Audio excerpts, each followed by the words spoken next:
Are you ready to make the most of your oil and gas mineral rights? Welcome to the Mineral Rights Podcast. Get the knowledge and resources you need to manage your minerals and royalties. Here is your host, Matt Sands.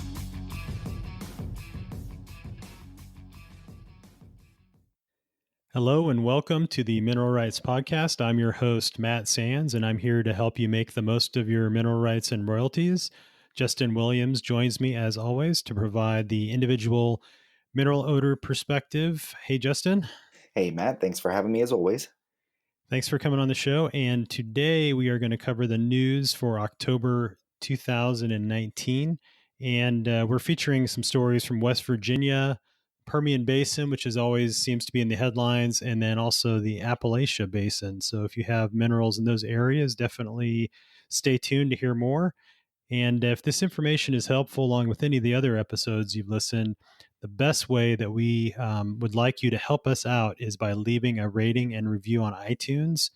And the benefit to you will give you a shout out on a future episode as well. It'll help us reach all the folks that need to hear this information. So speaking of that, here's one of the reviews that was left in the past couple of months. And this is by Leo's Rule 10X. Says, great podcasts. I'm so happy to have found you. My family owns some mineral rights and there's not much education available on this topic. So I feel that your podcasts are filling that gap and plan to listen to them all. Thanks. Well, thanks, Leo's Rule 10 times or 10X. Thank you for that excellent 5-star review. We appreciate it very much. And Justin, you want to read the first article? All right, so this first one's out of Charleston. Each session of the West Virginia legislature features numerous bills relevant to the state's oil and gas industry, some of which industry officials support and some they believe would hinder growth and progress. This upcoming legislative session will be no different, with both bills in the House and Senate relating to topics ranging from the plugging of abandoned wells to the expediting the permitting process for drilling. Ann Blankenship, executive director of the West Virginia Oil and Gas Association, said her organization is encouraging lawmakers to take up legislation aimed at keeping the state's oil and gas industry competitive with its neighbors.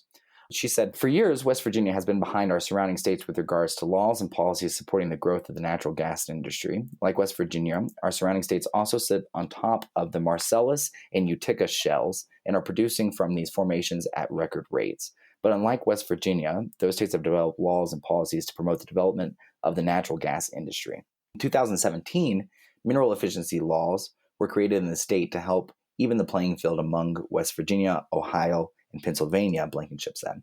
However, more changes are needed to update our old regulations to match advances in drilling technology and make us more competitive with our surrounding states, she said.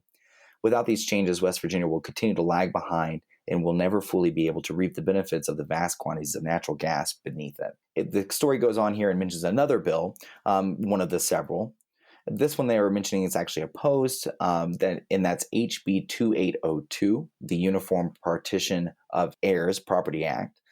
WVONGA strongly opposes the bill, she said. The Uniform Partition of Heirs Property Act is simply not designed for the property ownership as it exists in West Virginia. Specifically, its application to several mineral property interests, such as oil and gas, will negatively impact oil and gas development in West Virginia. The bill is extremely complicated and is likely to invite litigation and cloud title to minerals if it is passed. HB 2802 would provide a mechanism for owners of 20% of the mineral interest to prevent the development and production of oil and gas for an entire tract, she said. This bill is almost directly contrary to the policy and objectives of the Co-Tenancy Act passed during 2018 legislative session. At minimum, the bill would be applied only to surface property interest, and all several mineral interests and rights should be exempted from the application of HB 2802. And Matt, this is a really interesting bill that they've passed and very different from the norm in the United States. Yeah, I think this one would be bad for mineral owners if it is passed because, like you mentioned, 20% of mineral interests, you just have to have 20% in a tract of land. So if you were, say, one of 5 siblings, let's say, that inherited minerals from your grandfather, grandmother, or some other relative, and you had a bone to pick with your other siblings and you didn't want them to reap the benefits of their minerals, you could sort of hold them hostage and say, no, I don't want to have those minerals developed and halt that for the rest of the tract. Not sure of, how that would dovetail into any sort of statutory pooling legislation, but it would seem that it would allow someone with 20% or more of mineral interest in a tract to prevent development. So it seems to be bad, all around for anybody that owns minerals, that could have somebody, even you could have a special interest group, have Greenpeace go ahead and buy minerals in that area just to stop oil and gas wells from being drilled. And so some unintended consequences, I think, that could result if that thing is passed.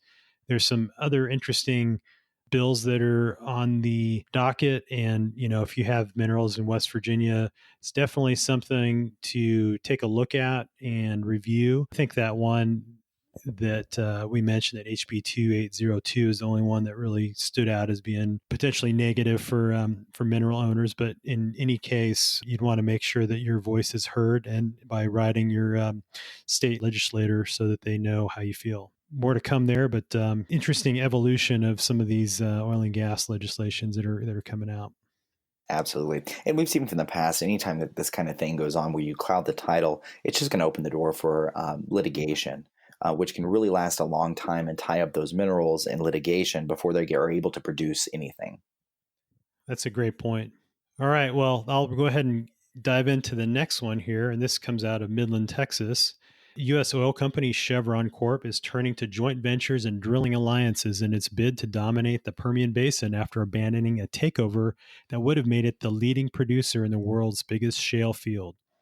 It's now in a race with ExxonMobil to be the first to pump 1 million barrels of shale oil a day from the field in the U.S. Southwest, using a strategy that depends on a host of partners sharing their expertise and their output. Chevron's joint venture with Cimarex Energy, one of the few Permian operators that has been consistently profitable since late 2016, is well known. But it also has dozens of other agreements with companies including Concho Resources, Devon Energy, EOG Resources, and even arch rivals Exxon and Occidental Petroleum. People familiar with the matter told Reuters. And this article goes on and talks a little bit about some of the statistics and the fact that they have the second largest land holdings or leasehold in the Permian, which was pretty interesting to read that. And then also the fact that their production is also growing a lot faster than a lot of the other competitors. So they're definitely targeting this area, no surprise. But the interesting bit with their interests in the Permian, and I'll just read a little bit about this article in terms of their mineral rights. And it says Chevron is not the only energy company claiming a unique position in the Permian Basin. Occidental outbid Chevron for Anadarko Petroleum in a takeover battle this year, spending $38 billion and vowing to use its technology to squeeze more oil from the deal, which gave it a combined 3 million Permian acres. Exxon, meanwhile, spent $6.6 billion 2 years ago to buy more Permian land, is now running nearly 3 times more rigs than Chevron in a race to reach its target of producing 1 million barrels per day of shale by 2024. But Chevron has 2 key advantages. It holds 2.2 million Permian acres, second only to the Occidental Anadarko Trove, and it owns mineral rights on much of its land, so it doesn't pay the 20 to 25% production royalties most rivals face. Chevron's Permian oil and gas output last quarter was second to Occidental's 533,000 barrels per day, but rising faster. Exxon is in the top 10 with production of 274,000 barrels per day. Chevron's mineral rights reduce its break-even, or the oil price it needs to make a profit, while other savings come from drilling ventures. Chevron operates 20 rigs, far fewer than the 56 Exxon operated in June, and Occidental Anadarko's 27. So, interesting thing about this article is it highlights the favorable economics that Chevron has with respect to any wells that it drills on acreage where it owns the mineral rights, just because of that, the fact they don't have to pay the production royalties. And, not to mention the fact they're not having to potentially pay some of the expensive lease bonuses for any acreage, maybe that leases have expired that is non-producing. So a big benefit to the economics, and it will help them even, if oil prices fall from where they're at right now. So it appears that all of these companies have favorable economics for the acreage that they're currently developing. But what it means for Chevron is that it actually opens up a lot more reserves to actually be something they could pursue in a low price environment. So it gives them a little bit of a competitive advantage there. So, kind of interesting thing to note if you do have minerals in the Permian, and if you're around any of the acreage that Chevron owns mineral rights, it would help you achieve production potentially sooner.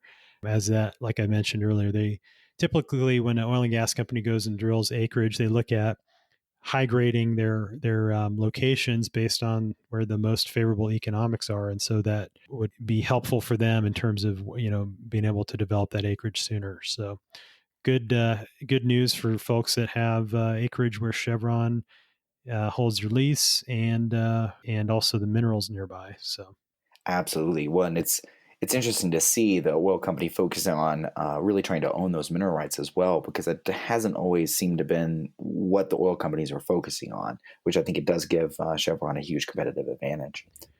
All right. yeah, and I think one thing to mention too is it kind of just goes to show how companies that, like to your point, that traditionally maybe didn't own the minerals, they just went ahead and had the leasehold interest and went and developed that. They're looking at how they can improve the economics of those areas they're really bullish on. And one of the ways of doing that is actually to purchase the minerals. And whether it's through the operating company itself or through a subsidiary that sometimes may not be obvious that it is associated with that operating company because it'll have a different name. If you do a little bit of due diligence, if you're getting an offer from a company that seems to be buying up a lot of acreage in your area, you may be able to tie it back to what operators actually making the offer. And so one way to do that, kind of a little hack that I've learned, is you can look at your Secretary of State's business directory and look at where the address of that entity that's buying the minerals, where they're registered, and then look at, just do a Google search and see who else has offices there. And sometimes it'll identify the actual oil and gas company that is the one that's behind it. So something you can do if you're faced with that situation. Absolutely. Well, and it's been an interesting thing in the Permian Basin because the leasing bonuses are so incredibly huge that I'm sure that a lot of times they can go out and purchase those minerals for not a whole lot more, especially if they're planning on this having to pay this out on several properties over several years. Yeah, great point. All right, why don't you go ahead and read the last article for this month? Absolutely. So this article is about the U.S. natural gas reserves continuing to soar. Watching our estimates for the Marcellus rise from 2 trillion to 84 trillion to 97 trillion in under 20 years demonstrates the effects American ingenuity and new technology can have. USGS Director Jim Riley. Ever since the U.S. shale revolution took flight in 2008, it's been a consistent theme. Not just rising natural gas production, but also rising proven natural gas reserves. In fact, over the past decade, the U.S. Department of Energy reports that our proven natural gas reserves have ballooned nearly 85% to almost 450 trillion cubic feet. It's all turned the previous pre-shale notion that reserves were dwindling and the production was in permanent decline on its head. Not even the industry itself ever envisioned how fast our natural gas business would be transformed thanks to the shale. ExxonMobil CEO Lee Raymond infamously stated in 2005, gas production has peaked in North America. Not quite good, sir. Led by the shale, North American output is up 50% since then to past 105 BCF per day, or some 30% of the global total, which this is amazing information to hear, Matt. For example, the U.S. Geologic Survey last week announced that our primary production area of the Marcellus and Point Pleasant Utica Shale plays in the Appalachian Basin contains an estimated 214 TCF undiscovered, technically recoverable continuous resources of natural gas. What's amazing is that the latest USGS data on the Appalachia is more than 75% higher than its most recent study in 2011, which concluded that the Marcellus held 84 TCF and the Utica at 38 TCF. Yeah, and that's, really interesting statistics when you think about it kind of globally, 30% in the US. And that's even just with what we know today. Like you mentioned, we're learning more every year. Absolutely. One, and it's very important because the oil and gas will continue to supply the bulk of our energy per the U.S. Department's energy modeling. To illustrate, gas is expected to account for 45% of the U.S. electric generation capacity all the way through 2050. So as much as we would like to go green and all the technology is coming together for that, we are still counting on oil and gas for energy for the next foreseeable future. That's exactly right. And the thing that I think will drive the demand to increase, because right now we are sort of in an oversupply situation with natural gas. And so natural gas futures prices, even, for the next 5 or 6 years, there's nothing that they're projecting above $3. And so one of the things that is interesting is even with those depressed gas prices, we're still projecting the US electric generation capacity to increase. And then that helps electricity producers because their supply costs are lower. And so it's a cleaner fuel to burn than coal. And so as there's more of a push to reduce our carbon emissions and so forth, I think we'll see more demand for domestic electric generation, switching from coal to natural gas, and that'll help hopefully bump those prices up a little bit over, the next decade or two. So I think that's a promising thing, and I think that we're just, we'll continue to increase the resource estimates for how much oil and gas is developed in all of these shale plays as we learn more. And so I just see those continuing to go higher. So, no end in sight as far as I can see, as far as the growth potential for the unconventional oil and gas development in the U.S. So hopefully prices will be stable and that'll continue to progress. I think good things overall globally. We're looking at how do we reduce our emissions. Natural gas can play a big part in that, I think, in terms of electricity generation. And another thing to mention, this article does talk a little bit about LNG exports. So that's liquefied natural gas. And so, what this does strategically for the United States is it allows us to supply natural gas globally as we increase our LNG export business. And so, this has only just started in the last couple of years, but that's going to ramp up in the next 5 years to where we're going to eventually, I think, be one of the largest natural gas suppliers globally. And this will help balance the kind of political chokehold that traditionally Russia has had on parts of Europe and other parts of Asia, because they also have vast supplies of natural gas, but they can potentially use that as a bargaining chip to get some other stuff done. And we have a kind of from a national security point of view, and as well as kind of helping globally balance that out with our supply of gas. That's another side of the coin that will also be interesting to see how that plays out. Absolutely. Well, and it'll be interesting to see as well as the how we progress on efficiency with the different companies and their production, because that'll always be the focus. Once there is production going, they want to make it as efficient as possible so they can make the most amount of money at the lowest price possible.